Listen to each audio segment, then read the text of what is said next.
皆さん、こんにちは。ペンギンジャパニーズのポッドキャストにお越しいただきありがとうございます。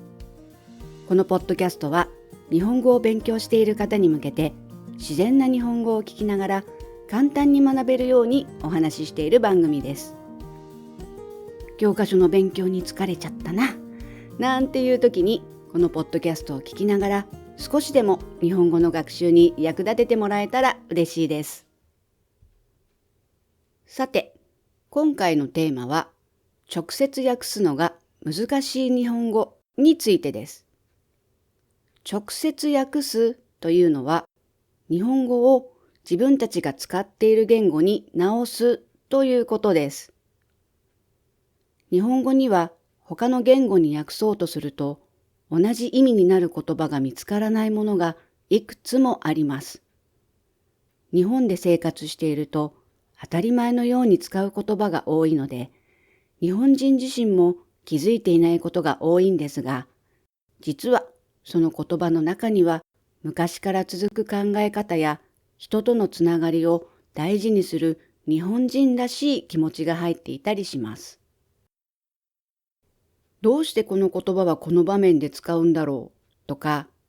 意味はわかるけど説明が難しいな、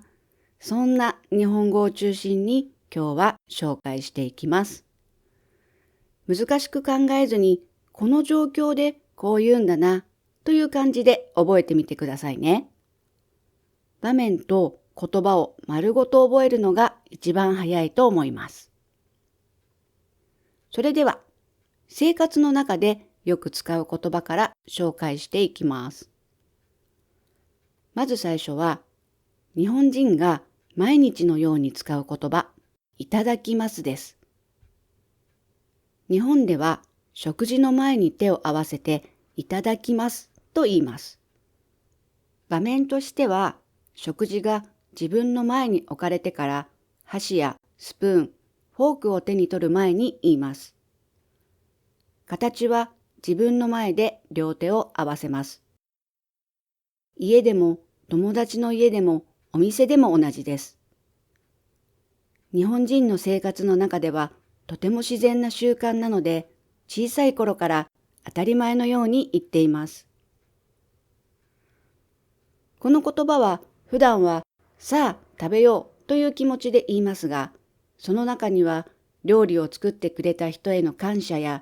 食べ物の命をいただく気持ちが入っています。普段はそこまで考えなくてもいいですけど、背景を知るとどんな場面で使うのかよく分かってくると思います。そして食べ終わった後に言うのがごちそうさまです。ごちそうさまですはごちそうさまでしたと丁寧に言うこともあります。どうして終わった後にこのごちそうさまというのか、その理由なんですが、少し昔の話をすると、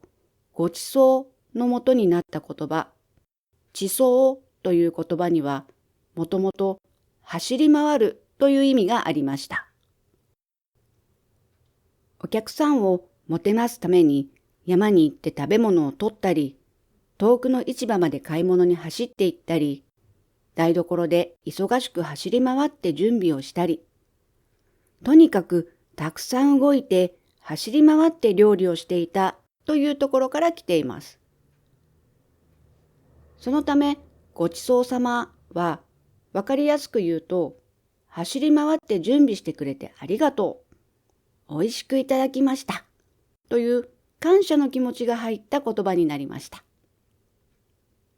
今でも家でもお店でも食事の後に自然に使われる言葉です。場面としては自分の食事を食べ終わり、箸やフォークなどをテーブルに置いてから言います。この時も両手を前で合わせます。次はもったいないという言葉を紹介します。もったいないは日本語を学んだ人なら聞いたことがある人は多いと思いますが、実は海外でももったいないとしてそのまま使われるようになった言葉です。もったいないにはいろいろな気持ちが入っています。まだ使えるのに捨てるのは良くない。食べ物を残すのは良くない。自然や物を大切にしよう。こういった生活と環境に関わる気持ちが一つになっています。この言葉が世界に広まったきっかけは、ケニア出身の環境保護活動家、ワンガリー・マータイさんです。マータイさんは日本に来た時にもったいないという言葉を知り、その考え方に強く共感しました。マータイさんは、もったいないには大切にする気持ちが一つの言葉で表されていると紹介し、海外でももったいないという音のままで広めました。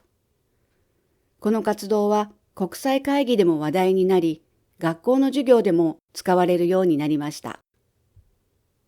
食べ物を残そうとしたときや、まだ使えるものを捨てようとしたときに、それもったいないよと言われることがあります。日本では生活のいろいろな場面で自然に出てくる言葉です。そして今回もう一つ紹介したいのが、家で毎日のように使うただいまとおかえりです。ただいまは家に帰ってきた時に言う言葉です。ドアを開けて靴を脱いで家の中に入った時にただいまと家の中にいる人に言います。短い言葉ですが、帰ってきたよ、戻ったよという意味です。そしてそのただいまに対して返事として言うのがおかえりです。おかえりは待ってたよとか帰ってきてくれて嬉しい。無事に戻ってきてよかったねという気持ちが込められたとても温かい言葉です。家族、恋人、友達、ルームメイトなど親しい人の生活の中で自然に使われます。親や子供も関係なく、戻ってきたらただいま。それを迎えたらおかえりと言います。なので、親が帰ってきてただいまと言えば、留守番をしていた子供がおかえりということも普通にあります。短い言葉ですが、安心した気持ちや相手を思う気持ちが伝わりやすく、日本の生活文化をよく表している表現だと思います。日本語には言葉の意味だけではなく、その言葉を使う場面や気持ちを大切にしている表現が多いです。今日紹介した言葉も使う場面を知ることで、日本語の自然なリズムがもっと理解しやすくなると思います。このポッドキャストでは、これからも日本語らしい表現を少しずつ紹介していきます。よかったら生活の中でぜひ使ってみてくださいね。はい、今回はここまでです。今回は直接訳すのが難しい日本語についてお話ししました。ペンギンジャパニーズのポッドキャストでは YouTube で日本語のスクリプトを紹介しています。よろしければそちらも見てください。また、今回のスクリプトのテキスト版もあります。このテキスト版はバイミーやコーヒーで販売しています。ひらがな版と振り仮名版があり、それぞれ語彙が5個だけですが、おまけでついている学習用のテキストです。興味のある方は説明欄のリンクから見てみてくださいね。それではまた次のエピソードでお会いしましょう。それではまたね。